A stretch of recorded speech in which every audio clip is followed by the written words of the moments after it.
Welcome to another amazing episode of Faffing with Friends.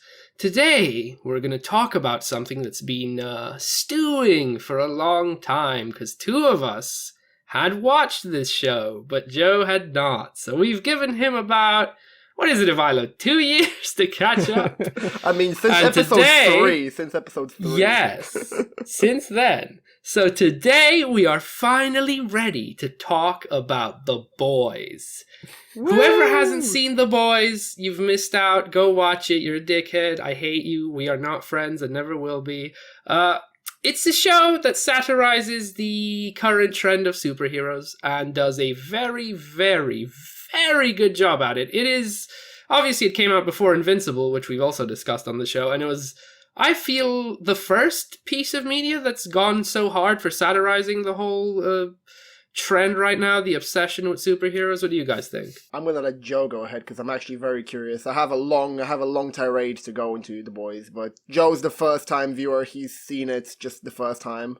So I'm really curious about his thoughts and his opinions. So by all means, go for it. Okay, well, thank you. Well, I'll start off by slightly disappointing you by not providing entirely my point of view, because I'm going to say that I completely agree with Lawrence. I think he nailed it on the head there. When I first started watching the show, I thought, wow, this is a great criticism of Hollywood culture. You know, the whole show, right, starts off with, first of all, the main character, Dennis Quaid Jr. He looked very familiar to me. I didn't know what his name was to begin with because it was the start of the show. So I thought, what does he look like? And I looked it up, and obviously he's Dennis Quaid's son and with Meg Ryan. So he's Dennis Quaid Jr., or Huey. So his girlfriend is completely minced right in front of our eyes.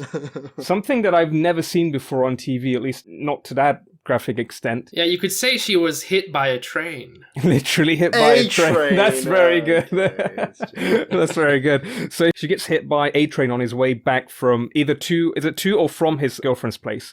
And that's how the show has started, right? And then quickly you jump forward to my favorite character besides Quaid Jr., who is, what's her name again? Starlight. My favorite Starlight. character. Fuck, what's her name? God damn. I'm going to cut that out. So my favorite character, Starlight.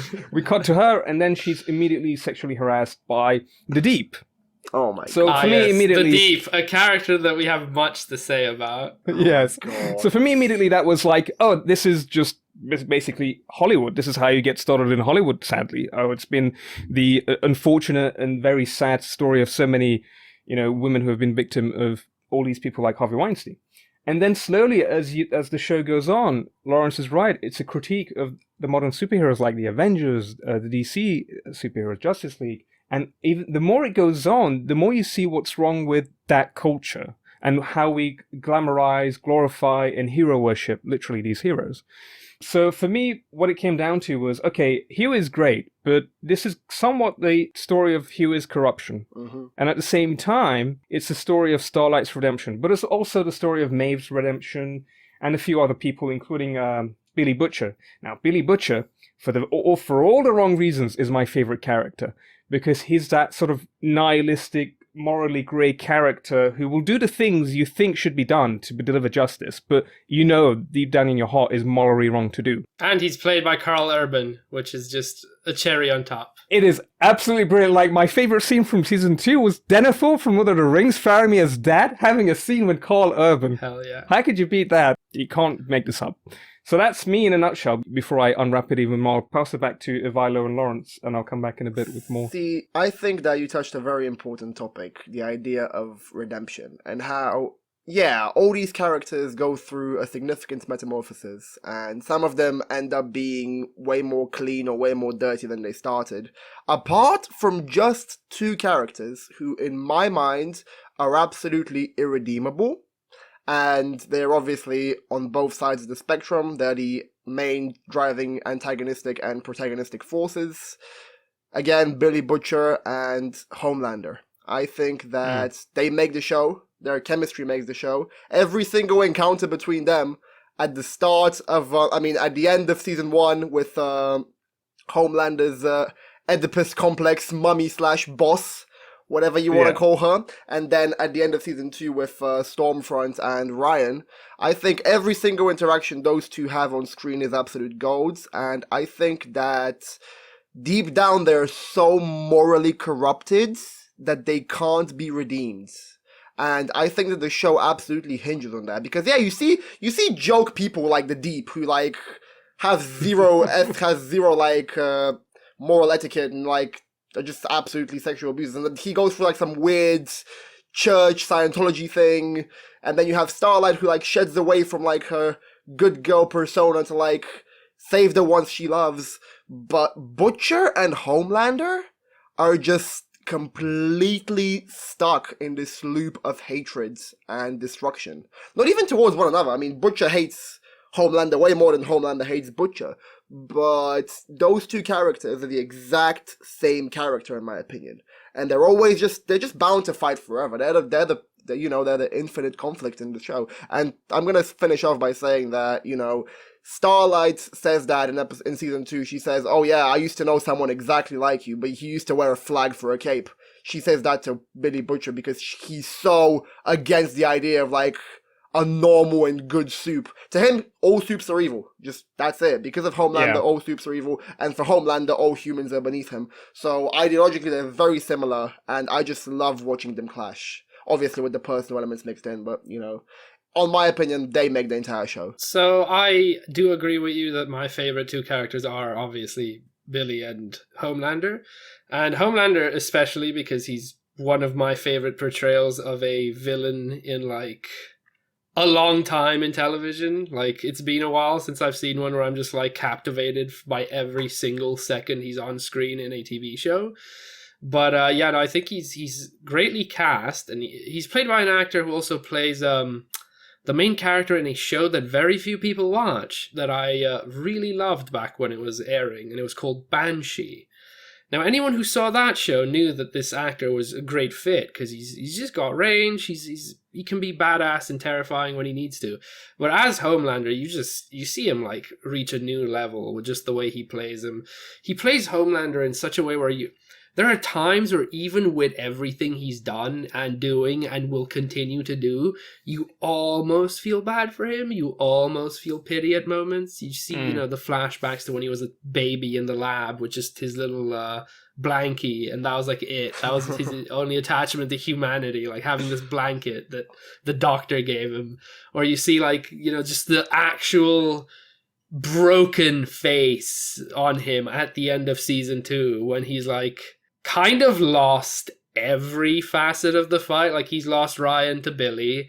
He's his wife, well, quote unquote, Butcher's wife, but Homelander's weird, cheating with him, having baby child thing wife. Yeah. She's dead. Fucking Stormfront's dead.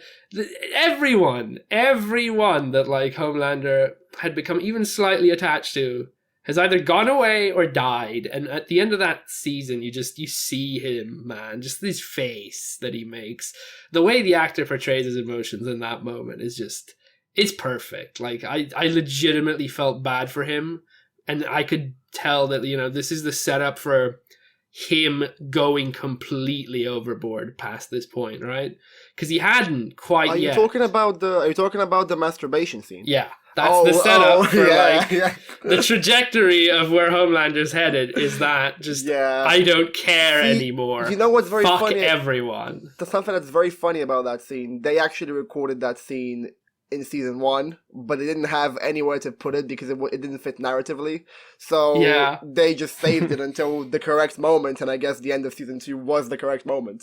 Oh yeah, it's perfect. It's absolutely perfect. So funny, but also, again, so destructive. And one of my favorite scenes with him is also when he sees the vision of him just lasering all the protesters. When I saw that at first, I was he starts like having delusional moments of just going crazy. I was like, surely this is bait, surely. But I'm like, is it? And then, it was such a good actor and such a good character, man. But, yeah, and I mean, he plays like this terrifying character so well. Just like we mentioned in Invincible when we talked about that. Mm-hmm. He plays Homelander in such a way where every time he's on screen, you are just like, everyone's in danger. There's no one safe when Homelander's like got the spotlight on him in this show.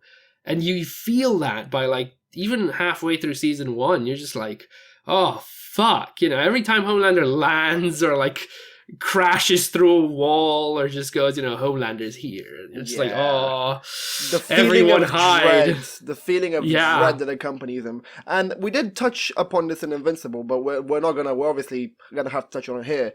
He is perhaps my favorite evil Superman version of the evil. It's kind of like this evil superhero messianic kind of figure, because, you know, we talked about Omni-Man and how great Omni-Man is, but with Omni-Man it was more about the mystery. Like, why did he do this? Like, why did he do that horrifying thing we see in episode 1? And then the entirety of the show kind of hinges on that. But with Homelander, when we see him zap down the plane in episode 1 and kill that senator and his kid, we're like, see, you're just a fucked up piece of shit. You know, there's no mystery there. He's just a sadistic, power-hungry, egomaniacal bastard. And yeah, that's sometimes all you need to see. You know, that's all I want to see from my evil Superman. Exactly. I've just finished watching Good Omens, and what really struck me was, and it's to be expected from people like Terry Pratchett and Neil Gaiman, who are both great writers, and I love them and I love their work. But the character of the Antichrist in Good Omens took me aback a bit, because he's a child and he is trying to grapple with his innate evil nature, and he sort of somewhat quasi defeats it in the end. But with Homelander, who's literally grown in a lab, who's literally a Antichrist, right? He's a messianic character with actual superpowers, but is pure evil. You know, nobody's hiding what it looks like to be an actual Antichrist in the world, if you look at it from a religious point of view, or if you want to think about it in a heroic narrative, as a villain, as a true villain, right? You get your Lex Luthors and your Banes and your Ultrons or whatever, but nothing comes quite close to Homelander, does it? Yeah, that's absolutely true. And, you know, if you want to go even more tactical, I think that obviously the inspiration for this whole evil Superman thing came with the Injustice storyline from DC, where Superman kind of just goes off the rails after killing Lois Lane, and it's just like he becomes after the Joker tricks him into killing Lois Lane, and then he becomes this totalitarian kind of big brother oppressive, you know, black suit Superman or whatever else you want to call him, whatever else Zack Snyder tries to portray and is really, really hoping to portray in the future, but he probably won't, because Warner Brothers won't allow him to. But that kind of figure, I think that Homelander does it way better than even the original source material. And, you know, we've talked about why we have evil Supermans. If you want to check that out, obviously it's already in the Invincible video. But for me, Homelander is just... because he also presents a tad bit of humanity. Like, if a human got the abilities that Homelander has, he would probably end up like Homelander. Like, we've said that many, many times. It's just, there's just no competition, man. There's just no competition. Hands down, my favorite. One of the things I like about this show, with Omni-Man, you see him still go hard, right? You see him put effort. When he fights something, he fucking goes all out and just annihilates it. Mm-hmm. Homelander is so apathetic and fucking bored that half the time action scenes involving him is him walking around lasering people with like... without any real effort. He's not moving quickly. He's not like dodging things. He's not going like, oh, he's just like looking at people and they're dead. He's like, oh, look, there's one there. There's one there. Like that entire scene where he like comes to the aid of the military, you know, aid, quote unquote, and just walks through that entire like building full of, you know, terrorists, quote unquote. To the clashes, rock the Casbah. Yeah, and he's just literally just like looking left and right. He's not like putting his hands up. He's not throwing or any punches. He's not, you know, it's just like, oh yeah, no, why would I put in any effort? They can't touch me. Yeah. I'm invincible. Like, but you know, we've talked about the antagonist and the main driving force. We haven't touched upon, in my opinion, the most wholesome part of this otherwise very dark and nihilistic show. I mean, the boys themselves, like... I think that all the boys present a very typical and very wholesome idea of male friendship. You know, with their clashes and their egos and, you know... Mother's Milk and Frenchie are my boys, like, for real. If I'd hang out with them both. Especially Mother's Milk. If I could. Like, they're fucking great. I do agree. It's crazy because this show manages something that I don't think is common in most shows. Even with Invincible, we talk about a few characters we absolutely fucking despise. this show manages, in my opinion, to not have a single character that I'm not at least interested in. Every single character introduced in The Boys, I'm like either entertained by them, I either find them fascinating, or I'm just like charmed and I want to see more of their interactions. That is the case with every addition to this show. It's crazy to me. 100%. Like, yeah, you have Frenchie and Mother's Milk the first time they get introduced, and you're like, yeah, I don't have a read on you yet, but by the end of season 2, you fucking love these two guys. They're such bros. You're just like, ah! And then you have Billy's whole speech about them being the Spice Girls. The Spice Girls. Anytime Billy goes back to the fucking Spice Girls metaphor, it's like... It's very wholesome. Oh, it's so perfect. And obviously, in my opinion, Mother's Milk's probably my favorite character in the entire show. And he just... One of her lines when he first meets Butcher, he says a line that I quote to this very day to literally everyone. He's like, I'm just a motherfucker. Whereas you... No, he's like, I'm a motherfucker with a heart. Whereas you're just a motherfucker. It's like, man, what a character. I just love any scene where he'd like get a call from his fucking girlfriend / wife, and he'd be like, "No, babe, I'm not doing anything. I'm driving. I'm in traffic." You just got like fucking Billy like beating someone to death, and like, "No, baby, it's just noise." It's just noise. Speaking of Frenchie, I absolutely love Frenchie as well. I think Frenchie's such a great flawed character. Like his entire his whole story with Lamplighter. Yeah, you already know where I'm going. Can we all like for a second, because we do have to mention on the podcast, even though probably everyone knows who has seen, like, isn't it the best that they cast Iceman from X-Men as the fire character in The Boys? Yeah. Ice and fire, baby. Oh, he's so great. I loved him. I wish he got more screen time, but it is hilarious, like the way they've portrayed his character in the show. Like the way he goes out both made me go like, what the fuck, but also like burst out laughing because it's such a fucking Lamplighter thing to do. It is. I really love that whole storyline. It's just because it's one of the big mysteries of the show, isn't it? Like what happened between Frenchie and Mother's Milk? You know, what happened with the old squad of the boys? What happened to Mallory and her kids? Yeah, what happened to the previous? And you know, again, when Butcher goes to Mallory and she's like, "Oh, there's nothing for you on this road apart like from death and suffering," and you know, you want to know more. And then when season 2 rolls around, you see that iconic meme template, which we might actually post in this video of like, oh god, the best, where like fucking Frenchie's being wheeled on the table, and he sees Lamplighter, and they just look at each other like, you motherfucker. Like, wow. And then like he pulls out his lighter, and Frenchie pulls out the gun, like half the wall gets blown off.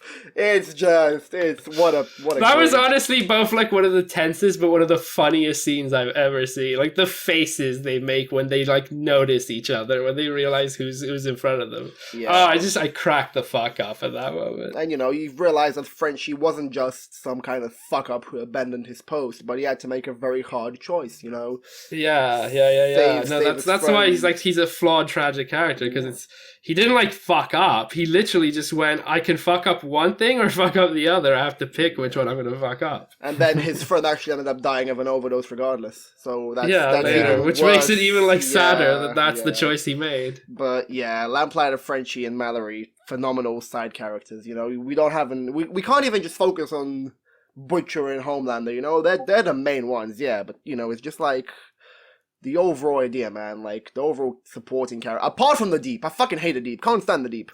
He can go fuck himself. By the end of season 2, love the Deep as what he is, which is the butt of all jokes and the ultimate like comic character in the show. From the moment that fucking dolphin went flying through the front fucking window, I just literally the fact that the Deep fucks up more anytime he even tries to be a better person is hilarious to me, because he literally is incapable of improvement. Everything the Deep does is worse and causes an even shittier thing to happen to him than last time. And I just find that fucking hilarious, that it's relentless. He is like the butt of the cosmic jokes of the universe.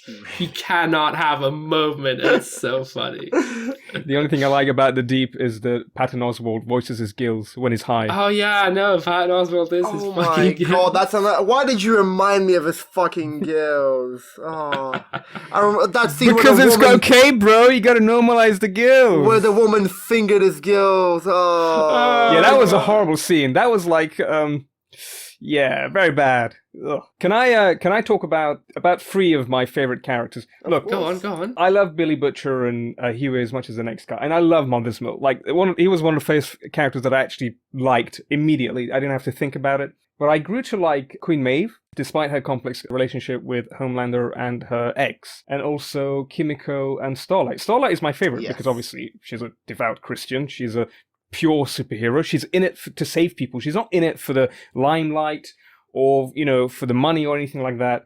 She's genuinely there to help people, which is why she goes to Hugh's side, especially in season 2, because in the first season she's lied to, so she's, under this illusion of just, anyway.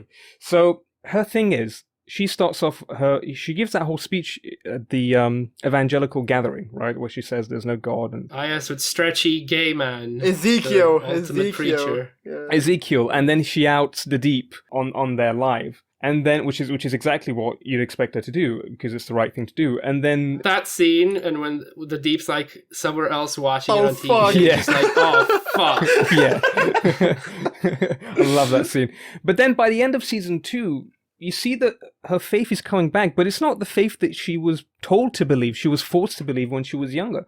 She's starting to believe on her own. She's starting to have faith on her own. And I think that's a lot more powerful because what it speaks to is that she's the symbol of what it means to be a real hero, right? She's the biggest critic of heroism in the show, I think. And that's arguable. You guys could argue that it's Homelander or anyone else.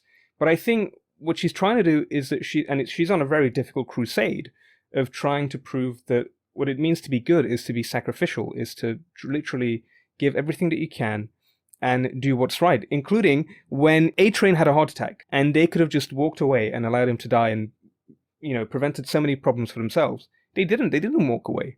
Huey said, I can't do that. And Starlight called an ambulance. So they even saved someone who, from the outset, you meant to think he's not a good guy. But they saved him anyway. Yeah, because considering the whole story starts with Huey vowing to kill A-Train, I feel that was a very poetic moment when he collapsed and Huey did CPR on him, and it was just... Yeah, that's again the theme of redemption coming through. Right, and quickly, Queen Maeve. So Queen Maeve, she also comes through, but she takes her time because she's punching up harder than Starlight is, I think, because she's in a position where she's far too entrenched in the culture than Starlight was. Starlight starts fighting immediately as she gets there, and even though Queen Maeve wrote that book, she has a harder time because she was in a relationship with Homelander. She probably believed in the Seven a lot more than Starlight did. I don't know what else she went through. But, she eventually comes through, and I think that's great too. But I also like Kimiko. The only problem with Kimiko is, she goes on a killing spree as soon as she's released. But, she loves her brother, and she's trying to do what's right. And she fails. But even though she fails, she tries again. She doesn't completely give up. And I like that too. See, Kimiko's a bit of a wild card for me. I don't know, she always felt like a character that I wasn't entirely drawn into, but I kind of just grew into. You know what I mean? And yeah, I agree with that. I think it was when she had the fight with Black Noir, and Black Noir absolutely just demolished her. And Black Noir just kicks everyone's ass, and he doesn't even show any real powers other than just I'm strong. Not you, Noir. You've been great. Anyway, and then what brings him down? Tree nut allergy.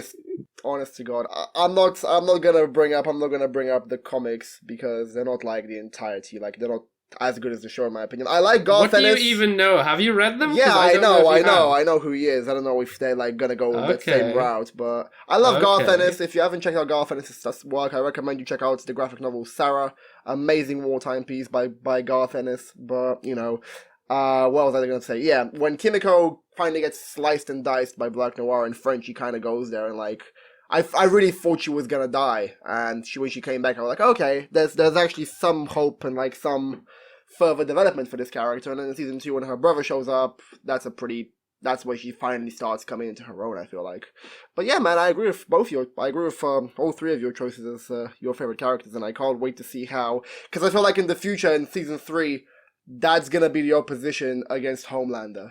That's gonna be the people who are just fighting back against an even more deranged and even more homicidal Homelander. I mean, yeah, no, that's his arc is literally one of spiraling. There's no... Mm-hmm. He's not ever coming back from, the setup he's been given, which is go spiral harder and harder into, depravity and insanity as the character with the ultimate powers in the universe. Yeah, and at the end of the day, at least I imagine that the whole world will see Homelander for what he truly is, because he will simply unmask himself. Mm. Oh yeah, no, like he's literally incapable of staying like this forever, because you can see it. Like every time he has one of those delusions of like, what I would do, like if I could just fucking let it all out. Like, yeah, of course he's gonna. He's always like that one like bit from snapping, that one annoyance or that one like final person doing something that he's really not a fan of, he's always like on the edge, and that's what makes him like terrifying. Are we gonna talk about head popping woman? Because that's right, Victoria Newman. That to me is the only storyline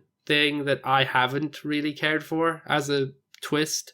I wanted it to be someone else, someone who we could have actually guessed as early as season 1 where the first head pops, because that would have just made it IMO more interesting with the way it's like set up. Who's the first head who pops? I don't think it was in season 1. Yes, that's what I'm saying, you idiot. I wish it had been someone so that you could actually have figured it out naturally and not being like, oh, it's the person they introduced now. They throw you off with that inmate who's released after the breaking into the clinic, right? I never bought that, though. People were just jumping on the bandwagon because, like, she can make things explode. I'm like, yeah, but not... Look at her. She fucking makes the whole thing explode. It's not fucking heads.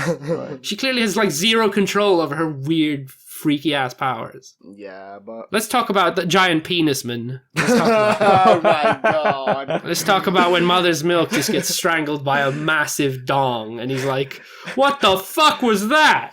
Hey, tell Butcher about the giant penis around you. My favorite line, Frenchie. Yeah, that's my favorite line from that scene. I do, but that's what I mean. That's typical male friendship. Like, I would expect if you had a giant penis around you, like, you would tell me. Of course. You know?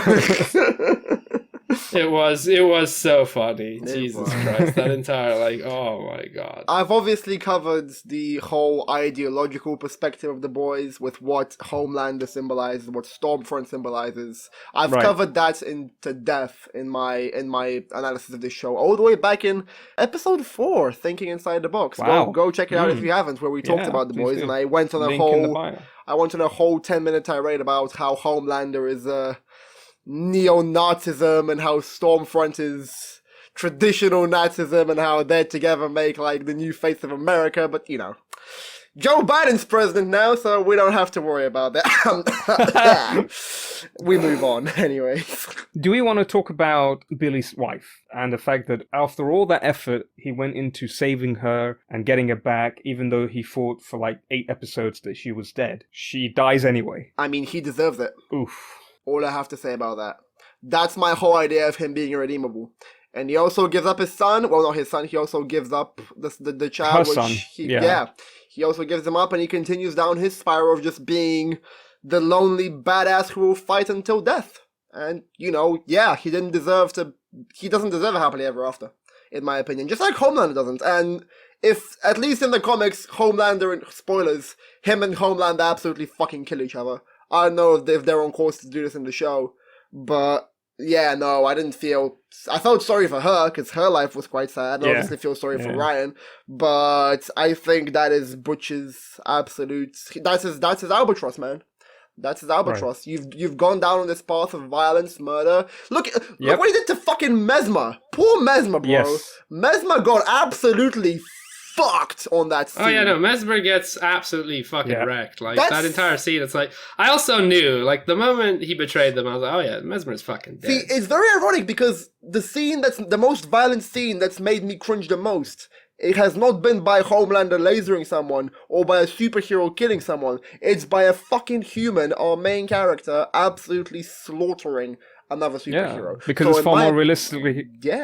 Yeah, in my opinion, he doesn't deserve it. I didn't feel sorry for him. He deserves it. I think, you see, I had hope, as much as I had for almost everyone else, for Billy to be redeemed up until that scene, because I didn't see it coming.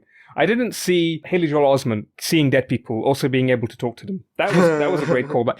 But when he starts to bash his head on the wash basin, that was it. I thought to myself, yeah, how is he ever going to come back from this? Yeah, man. So I feel sorry for Billy, because I'm sure he deserved better. But the fact that he went full, He learned everything from Mallory, and he has no mercy, right? That's why I don't feel sorry for him, because he's seen this happen time and time again. Yeah. And he's seen the consequences of it happening time and time Yeah. again, but he just refuses to change Yeah. his course. So I can't feel sorry about someone like that. I just can't. Because, yeah. He won't forgive. He won't let go. And because of that, not only will his wife's death always be an albatross around his neck, as well as the child out of wedlock that he has, but also Homelander. Yeah, 100%. He's always going to haunt him. And I can't wait for their meeting in season 3, which is bound to happen, in my opinion. And Right, as the previous 2 have been highlights, I hope this one is a highlight as well. But yeah, do we have anything else to add? I'm pretty much finished on my boys.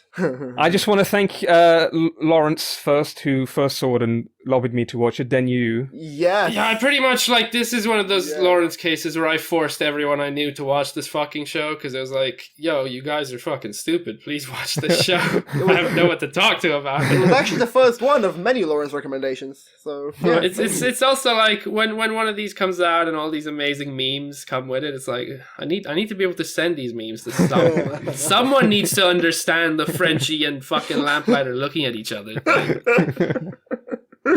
Can't just be me. God. Yeah. So thank you guys for convincing me to watch this, and also convincing me to watch another thing that we should soon talk about, hopefully in an upcoming episode. Hell yeah. What could that be? Building up suspension, I see. Wink, wink. Wink, wink. But yeah, thank you guys for checking us out. As always, this has been Faffing with Friends. If you guys care for some amazing music reviews and some vinyl reviews, please do check me out at Ivinyls. It is a wonderful blog where I review music that I love, and when these episodes are coming out, hopefully reviews will be accompanying them. So thank you very much for that. And this has been Ivaylo. This has been Lawrence, also known as the closest thing to Homelander ever. So, be afraid, people. Be afraid. Please, no. And this has been Joe. Thank you for listening to us. Tell your friend, tell your friends, tell your family, tell your cousin Randy to listen to us and subscribe. Ring the you know bell. what to do. Ring the bell. Ring the bell. We'll be back. We'll be back. Don't worry. We'll be back. Take See care. ya. Bye-bye. Bye-bye.